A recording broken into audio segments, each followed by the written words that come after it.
নমস্কার বন্ধুরা, Bengal scheme YouTube চ্যানেলের পক্ষ থেকে সকলকে স্বাগত জানাই। প্রত্যেকবারের মতো এবারেও চলে এসেছি গুরুত্বপূর্ণ একটা ভিডিও আপডেট আপনাদের সকলের সঙ্গে শেয়ার করব বলে। মাননীয় মুখ্যমন্ত্রী শ্রীমতী মমতা বন্দ্যোপাধ্যায়ের একের পর এক উন্নয়নমূলক কর্মসূচি, যেমন লক্ষ্মী ভাণ্ডার, খাদ্যসাথী, স্বাস্থ্যসাথী, যুবশ্রী, সবুজ সাথী, এরকম আরও বিভিন্ন রকম প্রকল্প সৃষ্টি করেছেন মাননীয় মুখ্যমন্ত্রী মমতা বন্দ্যোপাধ্যায়। তারপর বৃদ্ধদের জন্য আছে বৃদ্ধ ভাতা, যারা বিধবা আছে তাদের জন্য আছে বিধবা ভাতা, এরকম বিভিন্ন রকম প্রকল্প আরম্ভ করেছেন মুখ্যমন্ত্রী। তার মধ্যে লক্ষ্মী ভাণ্ডার প্রকল্পটি হচ্ছে অন্যতম এবং গুরুত্বপূর্ণ। আজকে যে বিষয় নিয়ে কথা হলো, বিষয়টি হচ্ছে এবার থেকে বাংলার মহিলারা পাবেন লক্ষ্মী ভাণ্ডার প্রকল্পে এক ধাক্কায় ডবল টাকা, অর্থাৎ 2000 টাকা করে প্রত্যেক মহিলারা পাবেন।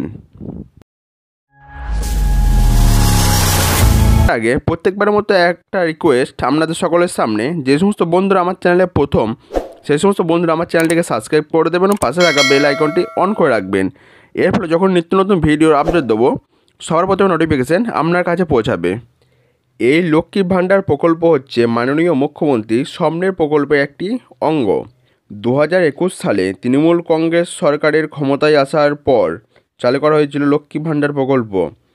এই প্রকল্পের মাধ্যমে রাজ্যের প্রায় 2 কোটি মহিলা ব্যাংক অ্যাকাউন্টে সরাসরি আর্থিক সহায়তা প্রদান করা হয়। শুরুতেই প্রকল্পের সাধারণ শ্রেণীর মহিলারা 500 টাকা এবং তপশিলি জাতি ও উপজাতি শ্রেণীর মহিলারা 1000 টাকা করে ভাতা পেতেন।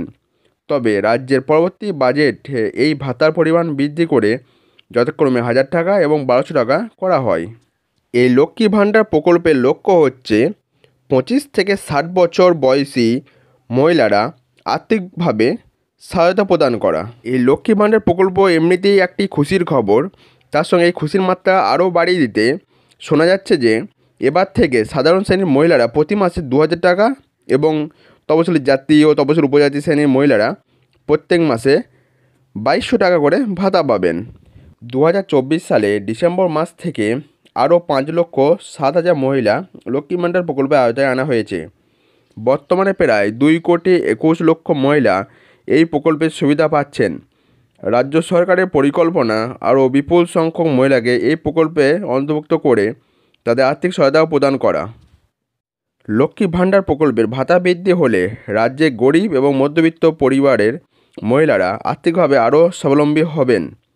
বিশেষ করে গ্রামীণ মহিলারা এই প্রকল্পের মাধ্যমে নিজেদের ছোটোখাটো প্রয়োজন মেটাতে পারবেন। সাধারণত প্রতি মাসের 5 থেকে 10 তারিখের মধ্যে উপভোক্তাদের ব্যাংক অ্যাকাউন্টে লক্ষ্মী ভাণ্ডার প্রকল্পের টাকা ঢুকে যায়। আশা করা যাচ্ছে চলতি ফেব্রুয়ারি মাসে 10 তারিখের মধ্যে এই প্রকল্পের টাকা দিয়ে দেওয়া হবে।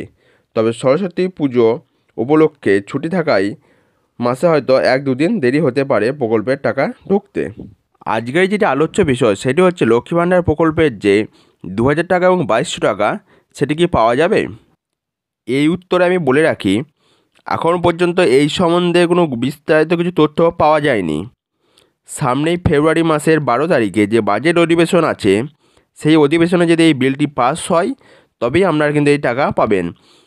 বিলটি পাস হওয়ার পরে আপনারা সামনের মাস অর্থাৎ মার্চ মাস থেকে আপনারা এই টাকা কিন্তু আপনারা পেতে পারবেন। আজকের ভিডিও এই পর্যন্তই। পরবর্তী এবং গুরুত্বপূর্ণ ভিডিও দেখার জন্য চ্যানেলটিকে সাবস্ক্রাইব করে রাখবেন।